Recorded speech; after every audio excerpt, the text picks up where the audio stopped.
Let's explore career options in commerce today. So chartered accountant आप सबको पता होगा, जो कंपनी के अकाउंटिंग टैक्सेशन सब कुछ हैंडल करता है। देन आता है सीएस, जिसे हम कंपनी सेक्रेटरी कहते हैं, जो सारे लीगल मैटर्स देखता है। अगर आपको बीकॉम बीबीए ऐसा कुछ नहीं करना है तो आप एलएलबी भी कर सकते हो, तो आप आगे जाके एडवोकेट या फिर लॉयर बन सकते हैं। देन आता है कॉस्टिंग एंड मैनेजमेंट अकाउंटिंग, तो हर एक चीज का कॉस्ट निकालना होता है, मैनेजमेंट अकाउंट का मैनेजमेंट करना होता है, तो इसके लिए एक सेपरेट डेजिग्नेशन होता है। देन आता है stock market. Stock market is really very has huge scope, इसमें आप बहुत अच्छा तगड़ा कमा भी सकते हैं। एक्चुअरी एक आता है। एक्चुअरी मतलब क्या होता है, जिनका मैथ्स बहुत ज्यादा जबरदस्त है वो लोग इसमें जा सकते हैं। रिस्क कैलकुलेशन, ईएमआई, प्रॉफिट, ये सारी चीजें उसमें कैलकुलेशन जो कि सारे मैथ्स पे डिपेंड है, वो इसमें निकालना होता है। बाद में आ जाता है बैंकिंग, जिसके पीओ के एग्जाम्स आप दे सकते हैं। देन आता है इन्वेस्टमेंट बैंकर, जो कि अच्छा खासा रेप्यूटेड डेजिग्नेशन आपको मिल जाएगा। देन आता है consultancy. Consultancy particularly I am talking about insurance, जिसमें आप बहुत अच्छा कमीशन कमा सकते हैं। It will secure your future. Then आता है स्टॉक ब्रोकर। अगर आपको स्टॉक मार्केट में नहीं जाना है तो एज ए ब्रोकर भी आप काम कर सकते हैं, बहुत अच्छा कमीशन कमा सकते हैं। डिजिटल मार्केटिंग, ऐसा कहीं नहीं लिखा है कि अगर आप बीकॉम करते हैं तो डिजिटल मार्केटिंग में आप नहीं जा सकते। Obviously you can do courses and you can explore new thing.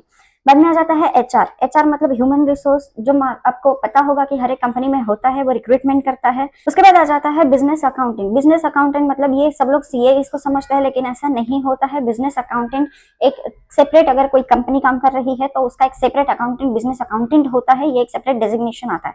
Then आता है रिटेल मैनेजर। अगर आप सेल्स में अगर आप इंटरेस्टेड है, अगर आप एक्सट्रोवर्ट है, कन्विंसिंग पावर अच्छी है, तो आप इसको एक्सप्लोर कर सकते हैं। देन आता है चार्टर्ड फाइनेंशियल प्लानर। ये सीए इसको अभी फिलहाल इंडिया में काम कर रहे हैं, लेकिन ये सीए का काम नहीं है।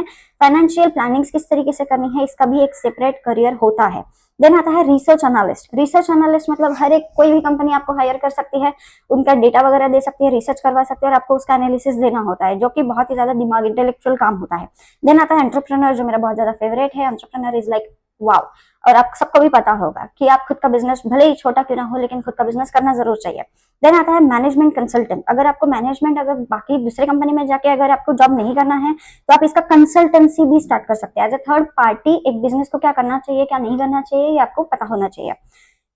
Data analyst, again data analyst भी बहुत जबरदस्त कोर्स है। इसमें कंपनी आपको बहुत सारे डेटा देती है, एनालिसिस करना होता है। आजकल बहुत सारे जॉब्स जो है वो स्पेसिफिकेशंस पे चलते हैं और डेजिग्नेशन भी बहुत ज्यादा स्पेसिफिकेशंस पे आ गए हैं। So this is also very good choice.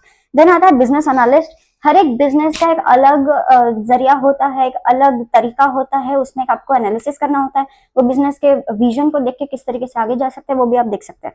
Financial risk management. आजकल पैसा तो सब लोग कमाते हैं, लेकिन कहाँ पर इन्वेस्टमेंट करना है, कहाँ पे कितना रिस्क लेना है, किसी को नहीं पता है, तो आप ये एक्सप्लोर जरूर कर सकते हैं। This has very huge scope.